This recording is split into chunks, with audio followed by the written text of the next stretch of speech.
বন্ধুরা, আজ আমি সুলতান মাহমুদের ভারত অভিযান নিয়ে কিছু আলোচনা করব। তবে চলো আলোচনাটা শুরু করি। সোবক্তগিনের অনুষ্ঠিত রাজ্য বিস্তার নীতি তার সুযোগ্য পুত্র সুলতান মাহমুদ অনুসরণ করেন। তিনি ছিলেন সাহসী সেনাপতি ও রণকৌশলে অসাধারণ দক্ষ।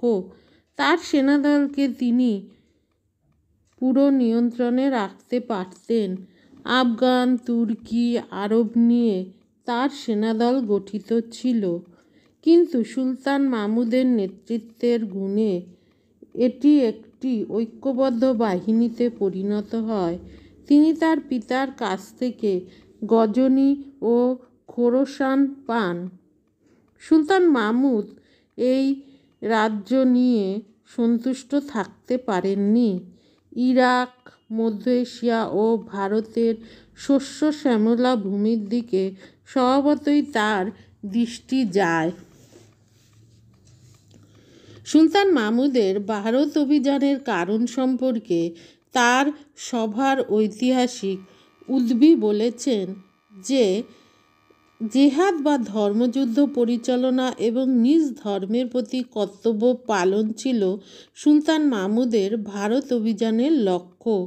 উদ্বীর এই মন্তব্যের উপর নির্ভর করে কোনো আধুনিক ঐতিহাসিক বলেন যে ইসলাম ধর্মের বিস্তার দার উল হরবকে দার উল ইসলামে বা পবিত্র ইসলামের দেশে পরিণত করার জন্যই সুলতান মাহমুদ ভারত অভিযান করেন। কিন্তু উদ্বীর মন্তব্যের যথার্থতা প্রমাণিত হয় না, কারণ সুলতান মাহমুদ ভারতীয় হিন্দুদের ইসলাম ধর্মে দীক্ষিত করার কোনো চেষ্টা করেননি। অধ্যাপক জাফরের মতে তিনি যদি হিন্দু মন্দির ভেঙে থাকেন তার কারণ ছিল ধনরত্নের লোভ। অধ্যাপক হ্যাবেলের মতে তিনি যেভাবে কনৌজ, মথুরা ও সোমনাথ লুণ্ঠন করেছেন সেইভাবে দরকার হলে তিনি মুসলিম নগর বা বাগদাদ লুট করতে পারতেন। সুলতান মাহমুদের ভারত অভিযানের কারণ হিসাবে অধিকাংশ ঐতিহাসিক ভারতের ধনরত্ন লুট করার লোভ বলে মনে করেন। যুগ যুগ ধরে ভারতের বিভিন্ন রাজকোষে, মঠে ও মন্দিরে বহু অর্থ জমা হয়েছিল। সুলতান মাহমুদ সেই অর্থ লুট করার লক্ষ্য নিয়ে বারবার ভারত অভিযান করেন। ভারতের স্থায়ী রাজ্য স্থাপনের জন্য তিনি বিশেষ কোনো চেষ্টা করেননি। তার সমকালীন ঐতিহাসিকরা বলেছেন যে ভারত থেকে তিনি কিরূপ বিপুল পরিমাণে ধন সম্পদ নিয়ে যান। সুলতান মাহমুদ পশ্চিম এশিয়ার ইরাক ও মধ্য এশিয়ার ক্যাস্পিয়ান হ্রদ পর্যন্ত রাজ্য বিস্তার করেন। এই রাজ্য জয় ও যুদ্ধবিগ্রহের জন্য তার প্রভূত অর্থের দরকার হয়। তাছাড়া গজনি নগরীকে তিনি নানা হরম, মসজিদ, খানকার দ্বারা সুশোভিত করেন। ভারত থেকে আনা অর্থ দ্বারা তিনি এই সকল কাজ করেন। সুতরাং ভারতের সম্পদ লুণ্ঠন ছিল তার অভিযানের মুখ্য উদ্দেশ্য। এই সঙ্গে একথা স্বীকার্য যে হিন্দু শাহী রাজ্যের সঙ্গে গজনির সংঘাত আলপতিগিনের আমল থেকে শুরু হয়েছিল। সোবক্তগিনের আমলে জয়পালের সঙ্গে তার তীব্র যুদ্ধ হয়। সোবক্তগিনের পুত্র সুলতান মাহমুদ উত্তরাধিকার সূত্রে শাহী রাজ্যের সঙ্গে বিরোধে জড়িয়ে পড়েন। যেহেতু অন্যান্য রাজপুত রাজ্য ছিল শাহী রাজ্যের পক্ষে, এই জন্য এই রাজ্যগুলিকেও তিনি আক্রমণ করেন। শাহী রাজ্য জয় করার পর ভারতের ভিতর অভিযান চালাবার পথ তার কাছে খুলে যায়। তাছাড়া বিজেতা হিসাবে কীর্তি লাভের উচ্চাকাঙ্ক্ষাও তার মনে স্থান পেয়েছিল। হেনরি এলিয়টের মতে সুলতান মাহমুদ 17 বার ভারত অভিযান করেন, কিন্তু এই 17টি অভিযানের বিস্তৃত বিবরণ জানা যায় না। মাহমুদের 12টি অভিযানের কথা বিশেষভাবে জানা যায়। এর মধ্যে বিশেষ উল্লেখযোগ্য অভিযানগুলির কথা উল্লেখ্য: হাজার খ্রিস্টাব্দে সুলতান মাহমুদ তার প্রথম অভিযান দ্বারা শাহী রাজ্যের সীমান্তের কিছু অঞ্চল ও কয়েকটি দুর্গ অধিকার করেন। পরের বৎসর 1001 খ্রিস্টাব্দে সুলতান মাহমুদ এক বিরাট সেনাদল সহ শাহী জয়পালকে আক্রমণ করেন। জয়পাল পিছু হটে পেশোয়ারের নিকটে এক যুদ্ধে দেন। এই যুদ্ধে জয়পাল সপরিবারে বন্দী হন। সুলতান 25টি হাতি ও 2.5 লক্ষ দিনার মুক্তিপণ নিয়ে এবং রাজ্যের কিছু অঞ্চল ছেড়ে দিয়ে সুলতান মাহমুদের কারাগার থেকে জয়পাল মুক্তি পান।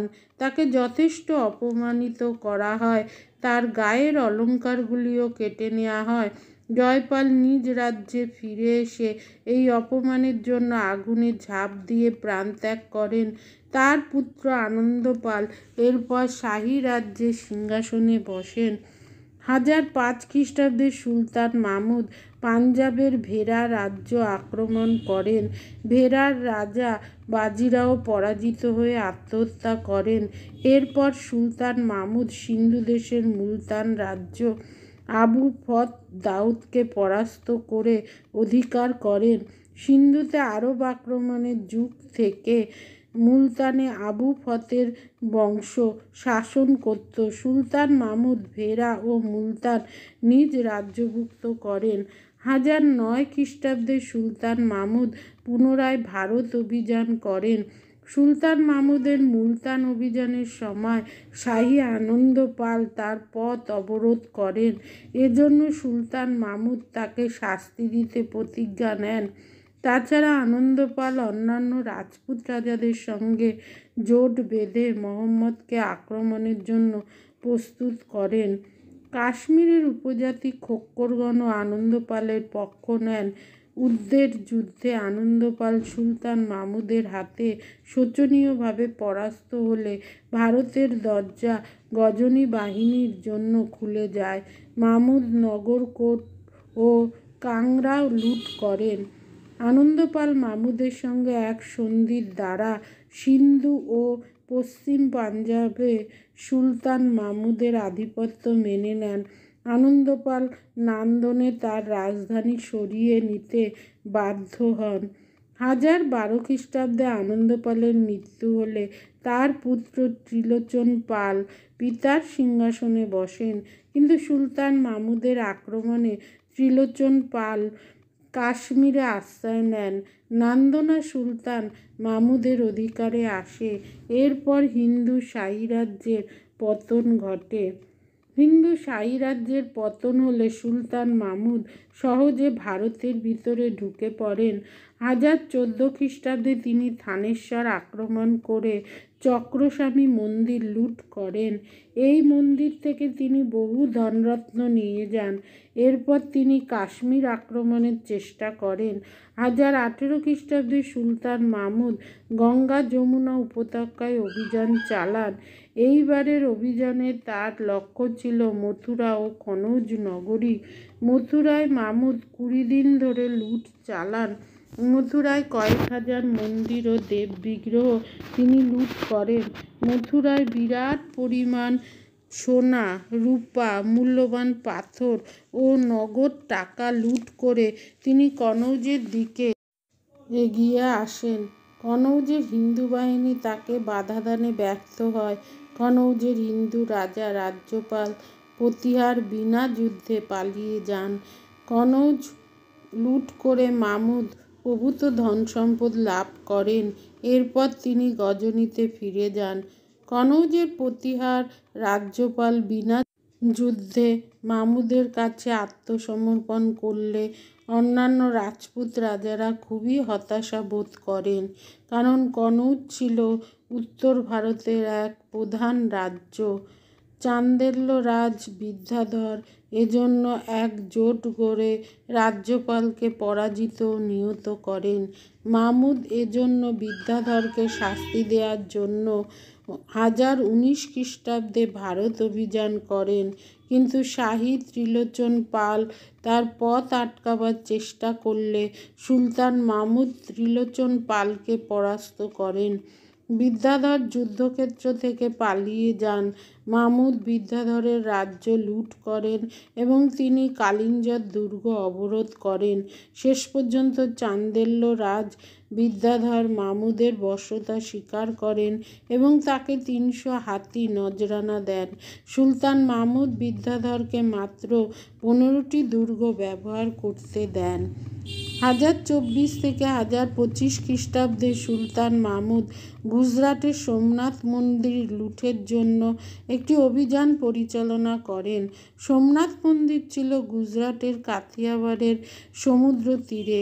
এই মন্দিরের শিবলিঙ্গ ছিল হিন্দুদের কাছে খুবই জাগ্রত দেবতা। শত শত বৎসর ধরে সোমনাথের মন্দিরে বিরাট সম্পদ জমা হয়েছিল। বিগ্রহের উপর এক মহামূল্য হীরা ও রত্নখচিত চন্দ্রাতপ ছিল। মন্দিরের ঘণ্টাটি বাজাবার জন্য শিকলগুলিও সোনার তৈরি ছিল। মন্দিরে অসংখ্য পুরোহিত, দেবদাসী ও অগণিত ভক্তের সমাবেশ থাকত।